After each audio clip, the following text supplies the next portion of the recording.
Hello and welcome to this video. And on this video, I'm going to be going through the first 22 albums that I ever bought.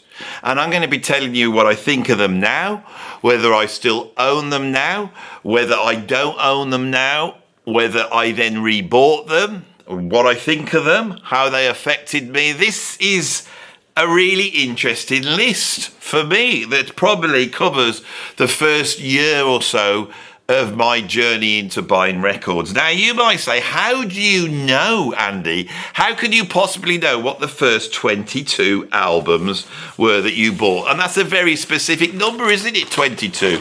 Now, I think, as a young lad, having 22 albums propped up, next to my little hi-fi in my bedroom that I'd inherited from my dad when he'd bought a better hi-fi in the 1980s that also had a cassette recorder you could record on the radio. And I just got his little hi-fi, which I still wish I had. It was a lovely little thing, that was. Anyway, I can remember getting to around about 20 albums, and I remember thinking, I now have a collection, and being quite proud of it. And at some point, I got out and bought this album. This is really early on. If I'm buying albums like this is really early on. This is Black Sabbath Volume 4. This has become my favourite Black Sabbath album. But obviously, back at this point, I only actually owned two Black Sabbath albums. I owned this one and Paranoid, and I played them to death.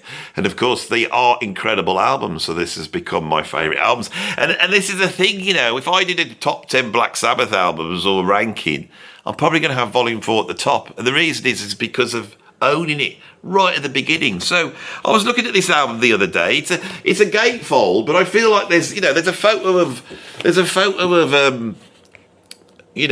geezer there with his see-through bass. And there's a picture of a glum-looking Tony Iommi. And then, of course, we've got this sort of awful cover with this, high contrast photo of Ozzy on the front. Where's Bill Ward? They're always bloody got a bit of Bill Ward's kit. So I imagine there might have been a booklet in here with a picture of Bill Ward. I don't know. But this is the version I've got. This would have come out in probably 1980 when I was buying these albums. 80, 81, I would say. 82 maybe, a push. Not too sure. So I went to look at it the other day. And I got the cover out. And then here, back at that time, I had made a list of my albums. Right, a bit nerdy as I was, I'd made a list of my albums. I'd numbered them 1 to 10, and then after 10, I went to A, B, C, D. Why I did that, I don't know. There's obviously a much more complex system going on, because I can't see any differentiation between the two albums. So I can now utilise this list. If I just sit over, we can then put the albums up here, and I will tell you what I think of these albums. Right, so number 1, oh my God, I think I've put them into alphabetical order. I do believe I have. These are in alphabetical order. Wow. You see, I was that type of a kid, you see, back then. I've tried to get my lot in alphabetical order. They were for a while. I even put a video out where I spent a whole day doing it and I filmed it in stop motion, but they're getting a bit confused now. Right, so number 1. So this isn't the order I bought them. This is the alphabetical order of my first 12. I've said it a million times. You understand it, not stupid. Right, so at number 1 here, beginning with the letter A, we have AC/DC. What was the first AC/DC album I ever bought? It was Let There Be Rock. I love that album, right? For me, we've got all the messy albums at the beginning, TNT and High Voltage, and then you got the American version of that. But I really like High Voltage. It's a great album. Dirt Deeds Done Dirt Cheap, I'm not that much of a fan of, to be honest. It's all right. It's a good album. Let There Be Rock, for me, is AC/DC's first masterpiece, and it is a masterpiece. Power Age is a masterpiece. My Auntie Beryl came back from Hong Kong one Christmas, and at the airport she picked up a cassette copy of Power Age. Sometimes I wonder if it's in my store of cassettes, which is in the shed. At some point I'm going to get the 2 suitcases and bring them in here and make a video of because these cases haven't been open for like 20 years. God knows what's in there on cassettes. Be interested to see it. And so I listened to Power Age. I really liked Power Age. The live album, If You Want Blood, I think now is possibly the best live rock album ever made. And then Highway to Hell, of course, is sublime. Let There Be Rock has a special place in my heart, but I did sell that album at some point when I was going through my jazz snob stage, and I've bought it back, and I've bought it back again. I now own 2 copies because I forgot I'd bought it back. So that's AC/DC. Right, at number 2 and number 3, we have the incredible Axe Attack and Axe Attack 2. Right, as a kid, I got into music. My favourite band was The Police, but I was into heavy metal, as we called it then. First band I loved was Rainbow, then it was Whitesnake, then it was Motorhead. And then in 1980, K-Tel brought out an album. Now, K-Tel was a company, worldwide company, started in America. And what K-Tel used to do is they'd make these compilation albums, specially cut so they could get a lot of tracks on, so they were quiet, basically, the grooves are thin. And then they would use television advertising to sell these albums. That was K-Tel's special power. And of course, these adverts started up, and there is on YouTube the advert still for Axe Attack 2. I would love to show you it here, and it might bring some memories back for some of you. But of course, I would be demonetized, so I'm not going to do that. So yeah, Axe Attack and Axe Attack 2 basically are the first creators of my music taste, because every band on there I just went then and tried to get an album by, whether it's Scorpions or UFO or Rainbow or Gillan or Def Leppard, and those are the bands. I still love all those bands to this day, and if you ask me what their favourite tracks are, it will always be the ones that are on Axe Attack and Axe Attack 2. Monumental bloody compilation albums in my life. Right, at number 4 on this list I've got Black Sabbath, Paranoid. Now, Black Sabbath Paranoid I bought first. I absolutely loved it. It's probably the first proggy album I ever bought. I didn't perceive it in that way, but I loved the way War Pigs developed. I still own it. I never got rid of it. It's probably one of the original oldest albums that I ever bought in my collection. If you don't count the albums that my dad had. Now, back then, I wouldn't have written my dad's albums on this list, but after my dad died, that was the only thing I got. My mom's got everything else, but my dad specifically said that I could have the album. So I've got all my dad's albums in there somewhere. But yeah, Black Sabbath Paranoid, it's one of the greatest albums ever made.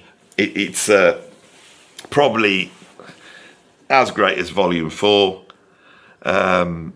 It's probably greater than Volume 4. I just have a soft spot for Volume 4. Incredible. Right. The 5th album on this list is a very important album. It was a game changer. It's Deep Purple in concert. It's a double album. It came out in 1980. It pulled together 2 recordings that the BBC had made. And one was a 1970s recording and the one was a 1973 recording. It was never made in Japan for me, and it was never a studio album. The reason I love Deep Purple was because of Deep Purple in concert. That second disc was on fire. It's like made in Japan, but even more out there, right? But the earlier Deep Purple, they were more of an improvising, psychedelic sort of jam band, impressed me so deeply and gave me the idea that there could be a type of music out there that combined the sort of fire of rock and the improvisational brilliance of jazz. And my daddy was a huge jazz fan. This Deep Purple album was the first album I ever bought that he showed an interest in. And suddenly my dad was going, oh, this is really good, rather than mocking the music I was listening to, which I found very interesting. And I think it awakened me this idea that there was something worthy in rock music, musically. Deep Purple in concert, an incredible album. At number 6, I have got Peter Criss's solo album. Kiss brought out a series of 4 solo albums around about 78, 79.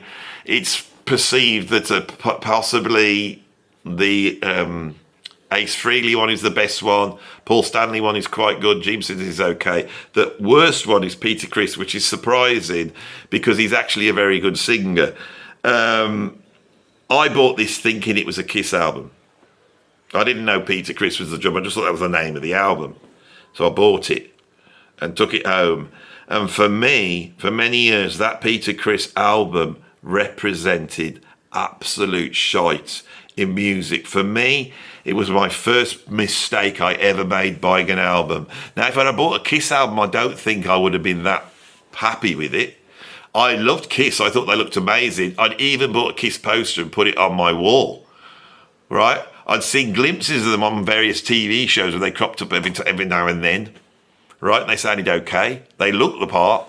I didn't realise how crap Kiss were. But Peter Criss's solo album was like the worst album I could have ever bought. Here we had a sort of late 70s, middle of the road sort of disco tracks, which Terry Wogan, the sort of thing Terry Wogan would have played in the morning and when I was getting ready for school. Rubbish. That album, still, when I put it on, I can sort of appreciate it. It's well made. There's some good players on it. But I can still feel how horrified and disgusted I was by that album. Right, so at number 7, I have another collection.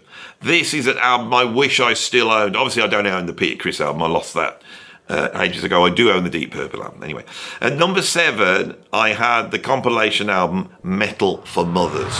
The original one with Toad the Wet Sprocket, Ethel the Frog on Angel Witch. My God, I love this album. And some of those tracks are rawer and darker than the Axe Attack stuff, obviously. That was my really going towards thrash metal, dark metal, and I was listening on the radio. I'd take bits of Raven, Venom, and I flirted. I could have gone down that route towards, you know, what a couple of guys up the road from me got into, the old Napalm Death who were up in Solihull, Shane Embry and all that type. They were listening to all that, and I nearly went down that route of going towards thrash metal. Angel Witch really opened a certain door for me. And Metal for Mothers was the album that opened that door. I then got on cassette Metal for Mothers 2, which I didn't think was as good. But that wasn't written down because it was on cassette. I've also got here at number 8, the live album of the 1980s Monsters of Rock Festival. This was a big deal at that time. It was the first Monsters of Rock Festival, and it came out as the new wave of British heavy metal was happening. I think the Scorpions were on it, Rainbow were on it, Touch were on it, Riot were on it, April Wine was on it, and they brought out a collection of different tracks on there, including Rainbow doing Stargazer with Graham Bonnet singing, and that was the version I knew. I love this album. I really wish I still had it. I sold it at some point later on in the 80s to buy Jazz Rock Fusion. All these, I had a huge collection of rock albums by about 1983-84. They are all toddled down to some second-hand shop in Wolverhampton, and where I just swapped them to get a couple of quid off various jazz rock albums. At number 9, I've got Motorhead, Ace of Spades. I still own my copy. As I've said a million times, when I heard the single Ace of Spades, it blew my mind, right? It was a very significant tune for me.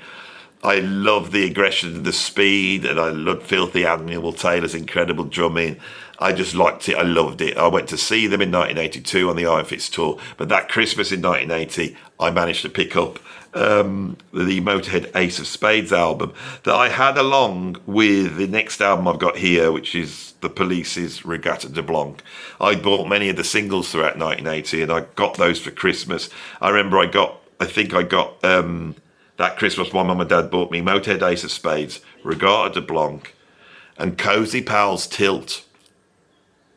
Was that 1980? Well, that could have been the following year. The following year, I remember I was Cozy mad, so I got Cozy Pals Tilt, and I got Michael Schenker Group with Cozy on drums. Don't know own that album, but that really places the fact that this list was made in 1981. I've got 2 albums by Peter Sellers down here. These are my dad's albums, but I nicked them and I like them. So Peter Sellers was a big hit with the Goons. He went into Abbey Road in the late 50s and made these comedy albums. And it was like going on a journey because they were like surreal. And because it was audio, you could close your eyes and 1 minute you're in India, then you're in bloody, Italy, and there was all sorts of different stuff going on.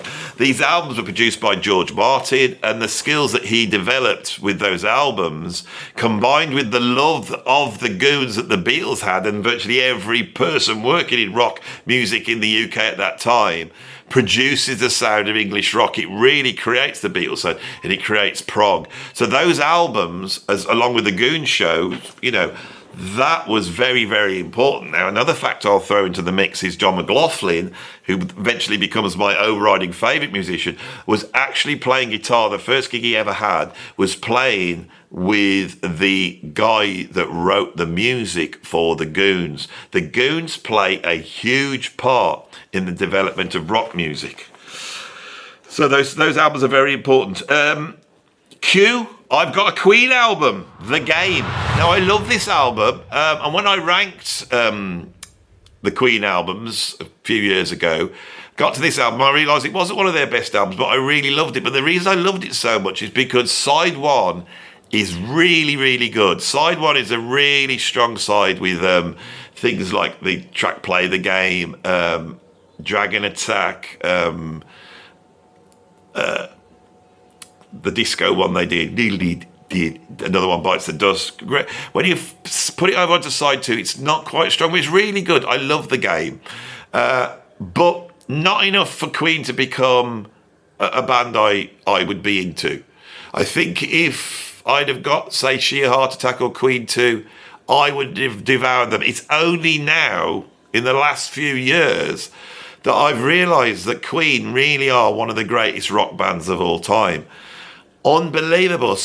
One of the viewers here sent me a couple of live albums, one from mid-80s, but one from 1974, and it's a soundtrack to Queen Live at the Rainbow, which I remember going to see at the Pictures when I was much younger. It was on, I think I'd gone to see something like Warlords of Atlantis, and they had Warlords of Atlantis on, and then Queen Live at the Rainbow.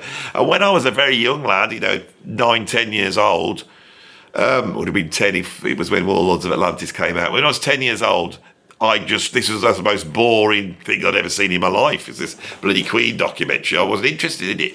But Queen, I should have loved Queen. I can see it now. I should have loved Queen. And I missed out on them. It's a terrible admission to make. And there I am. Within the first 10 or 11 albums, The Game's a good album, but not good enough to pique my interest in and make me go and buy something else. Number D, number whatever this one is, I've got a double album that came out by Rainbow. My mum and dad got this from Macro on one of their trips out. Macro was this sort of big shopping thing. Like anyone from around here knows what Macro is. I say it like the whole world should know.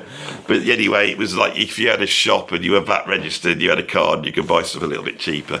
And they had the records there. My mum, when she went over to buy a whole bunch of food for Christmas, would pick me up a couple of albums. She picked me up this double album, which had Ritchie Blackmore's Rainbow on and the album Rising on. Now, I lost this album and I regret it, because I absolutely love Ritchie Blackmore's Rainbow. That first album is amazing. And I feel the songwriting is a little bit stronger. The whole sort of epic, insane, bloody work of art that Rainbow Rising is something else. Rainbow Rising is better than any Deep Purple album. It's a sublime album. It's truly great. But I had them together. It was like a double album for me growing up. And it was a brilliant double album to have. I loved it all. I loved it all. So yeah, Rainbow, brilliant. Here's one I haven't got anymore. Oh yeah, Rainbow Rising. I've recently just bought myself a really nice copy of Rainbow Rising again. Have to own that one. Status Quo, 12 gold bars. I love Status Quo, and if you're going to own an album by Status Quo, it's 12 gold bars. A few years ago, I thought, I need to own a Status Quo album. I'll go and get a good album by them. I won't go and get 12 gold bars that I used to love because it's got all the best tracks on. I won't get that. I'll get Pile Driver. And I acquired Pile Driver. One of my students gave me a copy of it. And it's a good album, sort of bluesy rock album. But I like the late 70s, early 80s Status Quo, where they're doing things like Just Supposing. They're amazing at that point. Status Quo are an amazing band, and I absolutely love them. And if I see for a £5 12 gold bars lying around, I want it. I need to have that album back, and I haven't got it. Next one on the list, Thin Lizzy, The Adventures Of. That's the greatest hits album. Still my favourite Thin Lizzy album. Don't you find the Thin Lizzy albums patchy? Don't you find them patchy? For a start, you've got the first three with Eric Bell on, and, he's sort of searching around for the Thin Lizzy sound. Then they do Fighting, don't they? And they do, and again, the odd track's amazing. I think when they do the track The Rocker, that's like Phil Lynott not realising who he really is. He is the rocker. And then they slowly get good. For me, the albums I love would be Chinatown, Thunder and Lightning, Johnny Fox. Bad Reputation's really good. But it's when Gary Moore's in the band I love them. My favourite tunes by Thin Lizzy would be tracks like Killer on the Loose or the track Thunder and Lightning. I think their finest moment is Thunder and Lightning. The heavier they got, the better they got. And with the rise of the new wave of British heavy metal and the acquisition of John Sykes on that last album, that track's insane. Right, we're going to get a move on here. I got White Snake, Come and Get It. My first White Snake album came out. I had that for Christmas. That was the one I had, was White Snake. And I followed that up with White Snake Live in the Heart of the City. Right, I've got 2 White Snake albums. How many bands have I got 2 albums by here?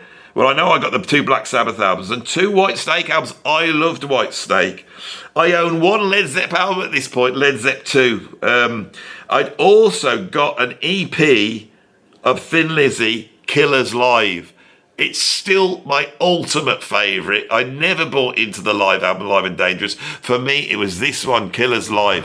They sound on fire there. And Brian Downey does a drum solo on this, which has always put it in my top 5 greatest rock drummers of all time list. Judas Priest, Sin After Sin. Incredible Judas Priest album. I bought the right one because it got Simon Phillips on the drums and that. It was just a name on the album, but it was the beginning of my love affair with Simon Phillips, one of the greatest drummers ever lived. And last but not least, and opening the door to prog, Moving Pictures by Rush, which I absolutely loved, and I still own that copy. So those were the first 22 albums I ever bought. You know me, you know the sort of stuff I liked. It was those albums that took me towards prog, then took me towards jazz rock, and at some point I'm listening to the likes of Albert Ayler and Ornette Coleman. I'm listening to Stockhausen. I'm listening to Terry Riley, Philip Glass. That was the route to all this music that is incredible. This music led me there. I don't know why. And I know that it did. Right? I know that it did. If I'd have just stuck listening to the Police and then maybe bought a bloody Spandau Ballet album or Frank Goes to Hollywood like all my friends did, I don't think I would have ended up there. There is something in that new wave of British heavy metal which I have accurately, that's what it really was. That's what kids were buying who were like 12, 13 years old. And here I am now talking to you about it. That is the foundation of my record collection. It's been the foundation of my taste. That has directed my whole life. The jobs I did, the people I know, the person I married, the fact that my kids are there. And because of those bloody 22 albums that I've just run through. This has been a short video, 22 minutes long, and I think I should stop there because if I do it any longer, it's going to run out and it'll be 23 minutes. I'm not going to make it. So 23 minutes. But of course, I did make it because the one album that's not on the list is this one. So there actually was 23 minutes. How about that for virtuoso YouTubing? That's what sorts the men out from the boys. Here we are, 23 minutes in. My 23 first albums I ever bought in 23 minutes, and that will provide the title of the bloody video. It's all there. Oh, the master.